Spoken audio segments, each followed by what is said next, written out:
क्या पता कहाँ जाएं? ये जो सवाल है इसका आज जवाब हम ढूंढेंगे बाइबल में।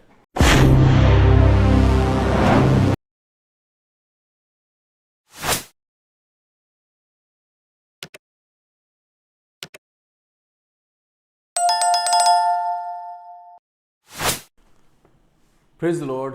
मेरा नाम जॉनी स्टीवनसन और मैं आप लोगों का बहुत ही धन्यवाद देता हूँ। प्रभु के वचनों को आप सुनते हैं, उसका आदर करते हैं, सम्मान करते हैं। परमेश्वर इन वचनों से आपको शांति दे, संतुष्टि दे, आशीष दे। और निवेदन करना चाहूँगा, मेरे चैनल को सब्सक्राइब करें, जुड़ें मेरे चैनल से। परमेश्वर की बहुतायत की आशीष आपके जीवन में इंतज़ार कर रही है। प्रभु चाहता है आपको वो आशीषें देना। और ज़्यादा से ज़्यादा इस चैनल को शेयर करें, लाइक करें, ताकि परमेश्वर की महिमा हो। परमेश्वर का धन्यवाद देता हूँ मैं आज के वचन के लिए, जो वचन प्रभु ने मेरे मन में डाला आप लोगों के लिए। सांसारिक हैं हम, संसार में रहते हैं हम, और प्रभु चाहता है कि हम सांसारिक ना होकर आत्मिक जीवन बिताएं। पर एक मनुष्य होने के नाते, हमारी देह होने के नाते, हमारी देह की कई आवश्यकताएं हैं, हमारे शरीर की कई आवश्यकताएं हैं। सबसे पहली आवश्यकता खाना, उसके बाद कपड़ा, उसके बाद मकान। ये तीन भौतिक सुविधाएं हर मनुष्य अपने जीवन में चाहता है। जब ये तीन मिल जाती हैं तब उसके बाद वो और अपने जीवन को आरामदायक बनाने के लिए और वस्तुओं की चाह रखता है। पर सबसे पहले ये तीन चीज़ें, रोटी, कपड़ा और मकान, ये हर मनुष्य को चाहिए। अब प्रभु हमसे क्या कहता है? कई बार हमारे जीवन में ऐसे मोड़ पर आकर हम खड़े हो जाते हैं जब हम सोचते हैं कि अब आगे क्या, पता नहीं, कुछ समझ में नहीं आता। जो कर रहे हैं वो एकदम सही है, या फिर जीवन के अंदर अभी बहुत कुछ ऐसा करना बाकी है जो प्रभु हमसे चाहता है।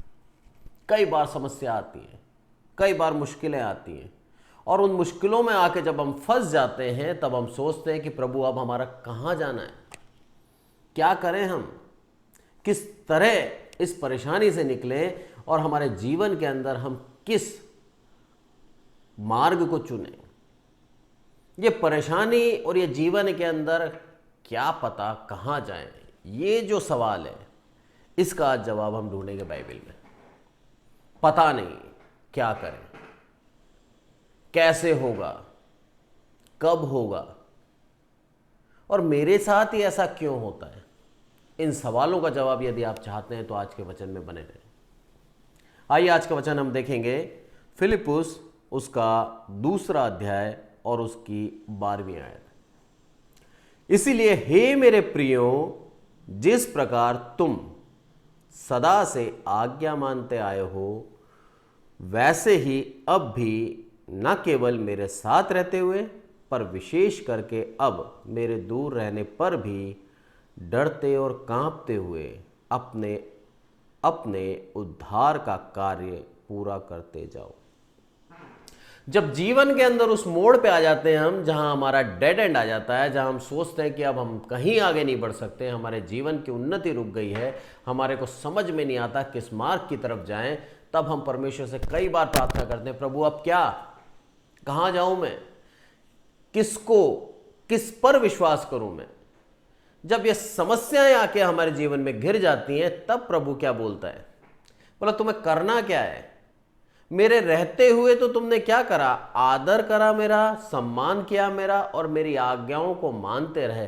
पर मेरे जाने के बाद भी ऐसे ही काम करते रहो, जिसके द्वारा तुम अपने अपने उद्धार का क्या कर सको?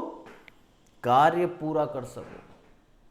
जब हमारे जीवन में वो पल आता है जब हमें समझ में नहीं आता हमें करना क्या है, तब आप एक बात याद रखें कि आपको वही कार्य करना है जो कार्य करने से आपके जीवन का उद्धार हो जाए। मनुष्य जीवन न केवल पैसों कमाने के लिए है, न केवल ऐश और आराम से जीने के लिए है, बल्कि सच्चाई अगर जाने तो मसीह जीवन सिर्फ और सिर्फ अपने आप को बचाने के लिए है पाप से। हमें प्रभु सब देना चाहता है और सब प्रभु ने दिया भी है। कुछ हमें मिल चुका है और कुछ हमारे अधर्म के कामों के कारण प्रभु ने रोक रखा है। प्रभु चाहता है कि हमें सब कुछ दे दे, सारी आशीषें दे, अच्छा बेहतर जीवन दे, प्रभु चाहता है। पर प्रभु यह चाहता है कि उससे पहले हम क्या करें? अपने अपने जीवन के लिए, दूसरे के लिए नहीं, अपने जीवन के लिए क्या करें? उद्धार का कार्य पूरा करें। यहां पर पौलुस लिखता है फिलिप्पुस की कलीसिया को, बोला मेरे रहते हुए तो तुम सब कुछ करते हो, मेरे जाने के बाद भी तुम्हें वैसे ही करना है, डरते हुए और कांपते हुए परमेश्वर की उन आज्ञाओं का अनुसरण करना है, परमेश्वर की उन आज्ञाओं का पालना करना है जो आज्ञाएं उसने तुम्हें दी हैं। वही काम आज हमारे जीवन में प्रभु यीशु मसीह संसार में आए हमारे उद्धार के लिए।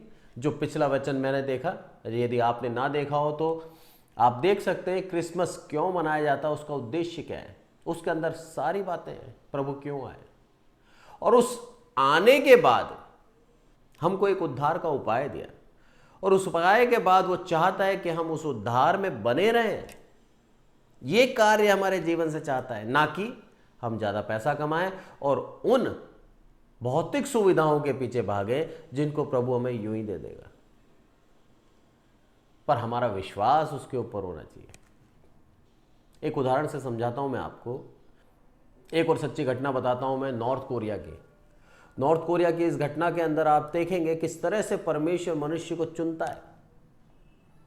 एक लड़की थी जिसका नाम था किम उन जिन।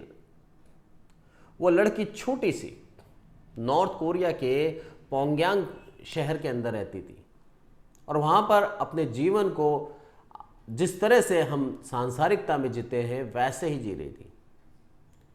पूर्ण रूप से स्कूल जाना, स्कूल से वापस आना, और पूर्ण रूप से अपने जीवन को सिंपल साधारण रूप से जी रही थी।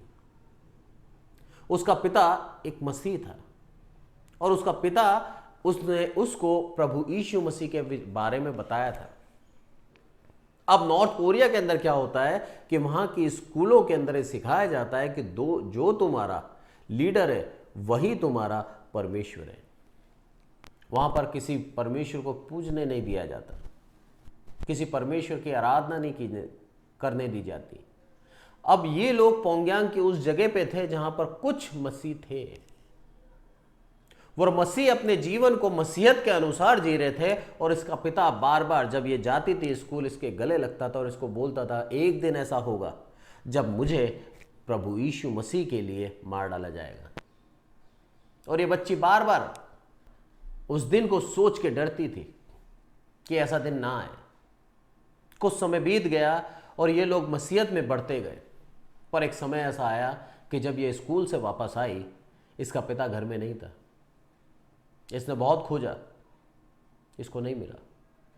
ये जान गई, पहचान गई, और जब आस पड़ोसियों से पूछा तब पता लगा कि वहाँ के नॉर्थ कोरिया के जो सिपाही है वो आए थे और इसके पिता को लेके चले गए। कुछ समय बाद इसको पता लगा इसके पिता इस दुनिया में नहीं रहे। ये लड़की वहाँ से अपने जीवन को बचाकर कहीं और चली गई। परमेश्वर ने इसके जीवन को बचा लिया, और इतनी बड़ी गवाही जो इसके पिता के द्वारा इसको मिली कि सब कुछ त्याग देना प्रभु यीशु मसीह के नाम के लिए। अपने जीवन को भी त्याग दिया उसके पिता ने उस प्रभु यीशु मसीह के नाम के लिए। उस शिक्षा को लेकर जब ये बाहर गई, उस नॉर्थ कोरिया के एरिया से बाहर गई, उसके बाद इसने अपने जीवन को प्रभु यीशु मसीह के पीछे लगा दिया। उसकी सच्चाई को ये पहचान गई और जान गई कि सच में प्रभु यीशु मसीह ऐसा महान है कि उसके लिए अपनी जान देना एक छोटी सी बात है। आज उसके पिता शहीदों के अंदर गिने जाते हैं क्योंकि प्रभु यीशु मसीह के लिए उन्होंने अपनी जान दी। पर उसकी पुत्री किम उन जिन, उसने क्या करा? अपने जीवन को ढाल लिया प्रभु यीशु मसीह के कार्य के अनुसार, और लोगों को उस असीम प्रेम को बताने लग गई। प्रभु यीशु मसीह का वो असीम प्रेम दुनिया को बताने लग गई, सिखाने लग गई, समझाने लग गई कि सच में प्रभु यीशु मसीह के लिए यदि आपको प्राण भी जाए तो आप पीछे मत हटना, क्योंकि वो इस योग्य है। अपने आप को उस उद्धार के कार्य के लिए चलाते रहें, अपना उद्धार का कार्य पूरा करते जाओ। उसके पिता ने उस उद्धार के कार्य को पूरा कर लिया और प्रभु यीशु मसीह ने उसको अपने पास बुला लिया। अब उस बेटी को इसलिए छोड़ दिया ताकि वो बेटी दुनिया को यह सिखा सके, समझा सके कि प्रभु यीशु मसीह का प्रेम कितना महान है। और उसने वही कार्य करा। प्रभु यीशु मसीह के नाम के कारण उसका पिता इस दुनिया के अंदर नहीं रहा। वो प्रभु यीशु मसीह से क्रोधित नहीं हुई, वो प्रभु यीशु मसीह के ऊपर मूर्खता से ब्लेम नहीं लगाया, उसने प्रभु यीशु मसीह के ऊपर दोष नहीं लगाया, बल्कि वो जान गई कि सच में मेरा पिता कितना प्रेम रखता था मेरे परमेश्वर से, मेरे प्रभु से, कि उसने अपनी जान दे दी। उस प्रेम को वैसा का वैसा उसने दुनिया के सामने प्रस्तुत कर दिया। आज हम सीख सकते हैं उन गवाहियों को देखकर, उन लोगों के जीवन की सच्चाइयों को देखकर कि सच में प्रभु यीशु मसीह के पीछे चलना ही एक मनुष्य की प्राथमिकता होनी चाहिए, ना कि सांसारिकता के अंदर। संसार के अंदर आप जाएंगे, आपका रास्ता खत्म हो जाएगा, आप सोचने में पड़ जाएंगे कि अब मैं कहां जाऊं। पर प्रभु यीशु मसीह के पीछे चलते हैं तो आपका रास्ता कभी खत्म नहीं होता। आपको प्रभु आगे से आगे उन्नति देता जाता है और आपके जीवन के अंदर बहुतायत की आशीष देता है और आपको इस योग्य बना देता है कि आप स्वर्ग राज्य जाएं। एक और आप देखें वचन, और फिलिपियों 4:4, यहां पर क्या कहता है? यहां पर प्रभु में सदा आनंदित रहो, मैं फिर कहता हूं आनंदित रहो। पौलुस बोलता है प्रभु में सदा आनंदित रहो। उसने फिलिपियों 2:12 में साफ कहा है, कांपते हुए डरते हुए अपने लिए अपने उद्धार के कार्य को पूरा करते जाओ। और 4:4 में क्या कहता है? सदा आनंदित रहो, मैं फिर कहता हूं आनंदित रहो। क्लेश में है पौलुस, जेल खानों में जा रहा है, सताव हो रहा है, मारा जा रहा है इसको, और इसके लहूलुहान कर दिया जाता था इसको मार मार कर। उसके बाद भी यह व्यक्ति बोलता है कि परमेश्वर में सदा आनंदित रहो, प्रभु यीशु मसीह में सदा आनंदित रहो। कैसे कह सकता है एक व्यक्ति जो पीड़ा में है, जो दर्द में है? वो इसलिए कह सकता है क्योंकि उसको मालूम है शरीर नश्वर है, एक समय नाश होना है इसको। इस शरीर को परमेश्वर ने हमें कुछ समय के लिए दिया है, पर जो हमारे अंदर आत्मा है वह अनंत काल के लिए स्वर्ग राज्य में देगा। वो हमें उस आत्मा को अनंत काल के लिए स्वर्ग राज्य देगा, वो मालूम था पौलुस को।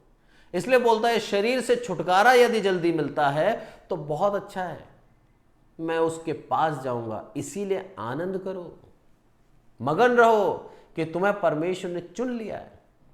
उस आशीष को पहचानो जो प्रभु यीशु मसीह ने तुम्हें दी है।